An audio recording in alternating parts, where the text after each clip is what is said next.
जानने की कोशिश करेंगे। हमारे साथ इस वक्त मौजूद हैं एक्सपोर्ट इंटरनेशनल अफेयर्स माहिर बैनुल-अक़वामी उमूर डॉक्टर शाज़िया अनवर चीमा साहिबा। जी डॉक्टर शाज़िया, बहुत शुक्रिया आपके वक्त का। सबसे पहले तो जानना चाहूँगा कि अब तक लेटेस्ट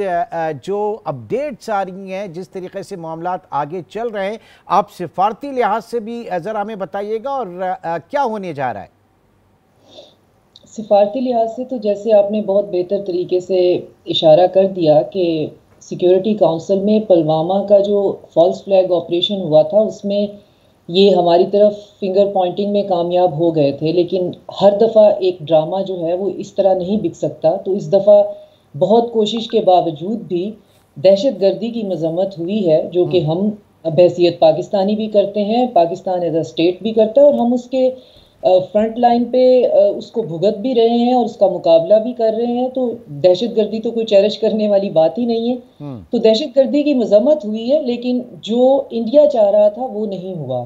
और ये पाकिस्तान की एक बहुत बड़ी सिफारती जीत है कि हम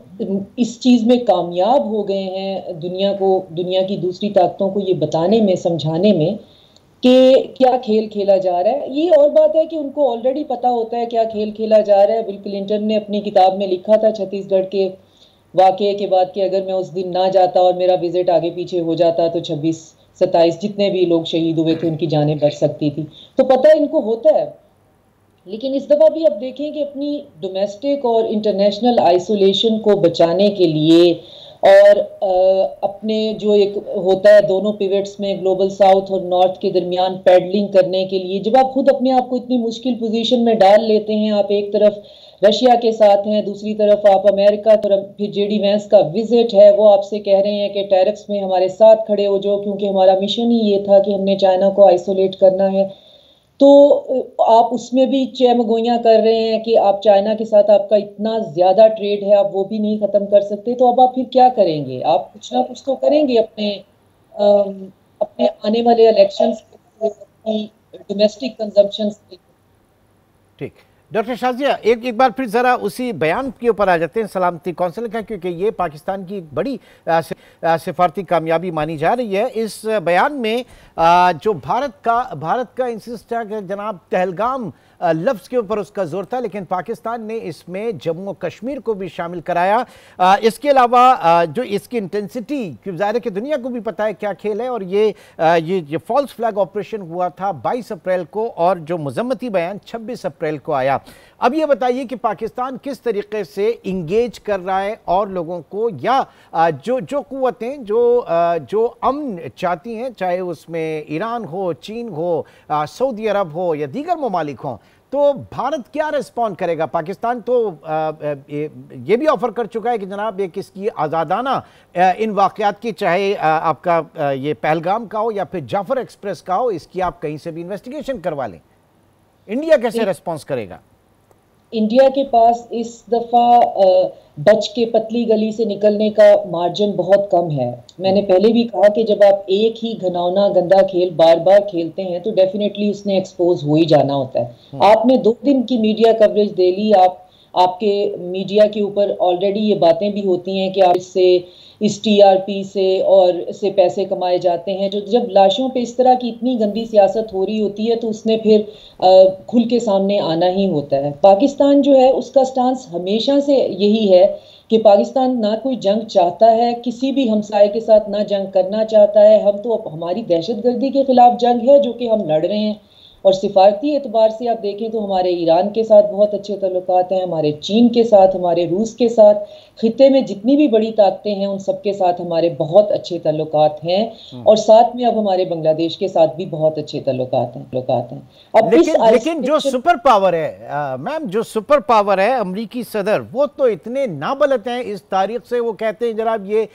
ये दोनों ममालिक के दरमियान जो टेंशन है ये 1500 साल पुरानी है और पाकिस्तान इंडिया खुद इस मामले को हल कर लेंगे। मैं दोनों को बहुत अच्छी तरह से जानता हूं। तो वो वहां का जो स्टेटमेंट है वो भी एक इस वक्त हेडलाइन बना हुआ है। बिल्कुल, आप उस स्टेटमेंट में ये देखें कि वो 1500 तो छोड़े, उनको तो कभी नहीं पता होता कांगो कहाँ है, कभी वो पूछ रहे होते हैं कि कंबोडिया किधर है, वो तो छोड़ दें एक तरफ, उनको तो हमने सहना ही है। हाँ। लेकिन साथ में वो जो जो उनकी दफ्तरी जुबान है वो बहुत समझने की है कि ये दोनों ममालिक अपने मसले खुद सुलझा लेंगे। तो इसका मतलब ये है कि ये एक तो ये कि वो किसी भी एक चीज की पार्टी नहीं बन रहे हैं, और साथ में ये कि उनको ये भी पता है कि ये वॉर अगर स्टार्ट होगी तो ट्रायंगुलेट करेगी, क्योंकि चाइना हमेशा से इस स्टांस के ऊपर खड़ा हुआ है कश्मीर के मामले में कि कश्मीर जो है उसकी आज़ादी बहरहाल जो है वो ज़रूरी है, सेल्फ डिटर्मिनेशन पे कश्मीरियों के, और पाकिस्तान की सॉवरेनिटी पे किसी भी कोई समझौता नहीं किया जाएगा। तो जब भी आप अगर इस वक्त पाकिस्तान या इंडिया में से किसी की पार्टी बनेंगे तो आप पहले ही अंदाज़ा लगा लें कि आप इस वक्त खुद कहाँ पे खड़े हुए हैं, और अब आप क्या एक चीन जैसी सुपर पावर के साथ पंगा ले सकते हैं। और इस चीज़ को हम नज़रअंदाज नहीं कर सकते कि उनके बयान के अंदर जो चीज़ है, और इसी वजह है चाइना की ताकत का होना ही है और उसका हमारे साथ होना ही है कि हम आज उस स्टेटमेंट में जम्मू और कश्मीर का नाम जो है वो ऐड करवा सके हैं, दोबारा से इस मसले को हाईलाइट करा सके हैं और ये बता सके हैं कि एक डिस्प्यूटेड टेरिटरी के अंदर 37,000 जो है वो टूरिस्ट आप एक सीजन में जाने क्यों दे रहे हैं, आपका कितना बड़ा सिक्योरिटी ब्रीच है, आप क्यों, आपका पिछला इलेक्शन आपने पूरे का पूरा इस बात पे जीता वहां पे 7 लाख की फौज बिठा के कि अब हम टेररिस्ट की नहीं टूरिज्म की बात करेंगे, अब टेररिज्म की बात नहीं होगी टूरिज्म की बात होगी। तो वो टूरिज्म जो है एक डिस्प्यूटेड टेरिटरी में जहां आप 7 लाख फौजी वहां बिठाकर या आपने एक ओपन एयर प्रिजन बनाई हुई है, वहां पे आप कैसे जनरल पब ले सकते हैं जबकि आपका वहां पे कोई अपना जो सिक्योरिटी एहलकार है वो मौजूद भी नहीं है। ठीक तो है, अब लेकिन जो नैरेटिव इंडियन मीडिया उठा रहा है वो तो इसको अपना 7 अक्टूबर कह रहे हैं, वो कह रहे हैं चढ़ जाओ पाकिस्तान को पे हमला कर दो, ये सारी चीजें। अब बात ये कि ये जो डी एस्केलेट दुनिया इस वक्त चाह रही है और यकीनन चाहना भी चाहिए, लेकिन ये जो कुछ पर्टिकुलर अमेरिकन थिंक टैंक्स हैं वो ये तज्जिया कर रहे हैं कि महदूद पैमाने पर जंग अगर है तो ये क्या हो सकती है? महदूद पैमाने पर जंग यही है, लाइन ऑफ कंट्रोल जिसको इन्होंने उसका नाम बदल दिया है, वो अब जो है वो लाइन ऑफ कंट्रोल नहीं है, उसी पे ये महदूद पैमाने पे कुछ भी करने की कोशिश करेंगे जिसका ये बहुत शिद्दत से इनको जवाब दिया जाएगा, और वो जवाब जो है वो डेफिनेटली किसी एक फ्रंट पे सिंगुलैरिटी में नहीं होगा। वो पिछली दफ़ा तो ये बैग करेंसी नोट्स के भर के तो स्पेयर पार्ट्स ढूंढते फिर रहे थे, तो हमारा तो बकायदा जो है अब प्रॉपर ठिकाना है, हमने तो चाइना के अंदर अपना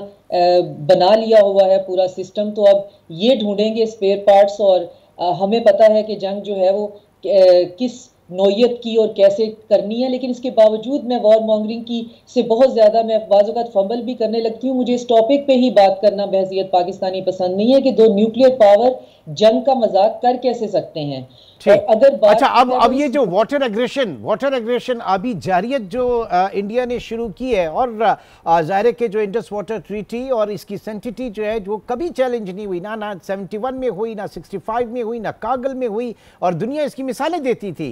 लेकिन वहाँ पर अब उसके जो मामलात हैं और जिस तरीके से कल झेलम में पानी छोड़ा गया, ये इसको किस तरह से आप देखेंगे? ये ट्रीटी नहीं फ्लाउट हो सकती, ये पानी का ये कुछ नहीं सकते, इनके पास 117 क्यूबिक मीटर जो है वो पानी होता है इन 3 दरियाओं का, ये संभाल ही नहीं सकते। ब्यास में इनके अपने जो है वो सैलाब आ जाता है। ये कितनी बचगाना सी बात है, ये इतना अजीब सा टॉकिंग पॉइंट है कि इनको अगर ये सारे के सारे पानी को डाइवर्ट करते हैं और इतने डैम बनाते हैं 6 की 6 नदियों के ऊपर, और इस कैपेसिटी के डैम बनाते हैं, तो इनको अगले 30 से 40 साल चाहिए। तो 30 से 40 साल में पाकिस्तान अब ये थोड़ी है कि हम यतीम हैं या हमारे सर पे है नहीं या हमको डिप्लोमेटिक आइसोलेशन का शिकार है। और अगर ये ट्रीटी मान लें कि मनसूख हो गई तो के ऊपर कोई जिम्मेदारी भी नहीं है कि वो 6 के ऊपर 600 डैम्स बनाए और वो हमारी रेंज में ना हो, हम कुछ कर ना सकें उसका। बिल्कुल, हम ना सिर्फ ये बल्कि ये कि पीछे से चाइना का जो पानी आ रहा है, जो देखिए लोअर राइपेरियन अगर इंडिया के मसले में हम हैं तो इंडिया चाइना का लोअर राइपेरियन है, तो कैसे आप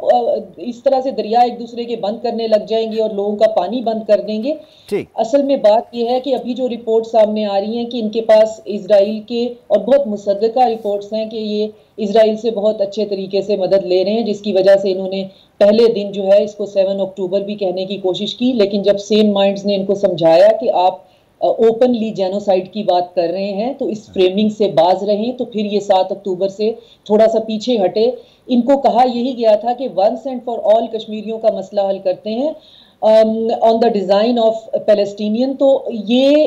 अगर आप ओपनली एक जेनोसाइड प्लान कर रहे हैं तो मेरा नहीं ख्याल कि वो भी आप कर पाएंगे। तो ये एक स्ट्रेटेजिक स्ट्राइक जरूर करेंगे, इसमें कोई वो नहीं है, उसकी स्मेल हर यानी जगह। ये एक बहुत घिनौनी साजिश थी जो इस वक्त जो दुनिया के सामने आ गई है। बहुत बहुत शुक्रिया, हमारे साथ मौजूद थी डॉक्टर शाजिया चीमा साहिबा, और अब तक के हालात और हालात आगे क्या मुमकिन तौर पर जा सकते हैं इन दोनों एटमी क़ुव्वतों के दरमियान, इसके ऊपर हम बात कर रहे थे। एक छोटा सा ब्रेक, और ब्रेक के बाद कुछ कश्मीर के हवाले से बात करेंगे, मकबूजा कश्मीर, क्योंकि ये पाक भारत टेंशन जो है इसका बराह रास्त असर जो भारतीय गासिब फौज है उसने कश्मीर में जो उनकी गासिबाना पॉलिसी है, जो कार्रवाइयाँ हैं, उसका बाजार गर्म कर दिया। वहाँ क्या हाल है ये जानेंगे एक छोटे से ब्रेक के बाद।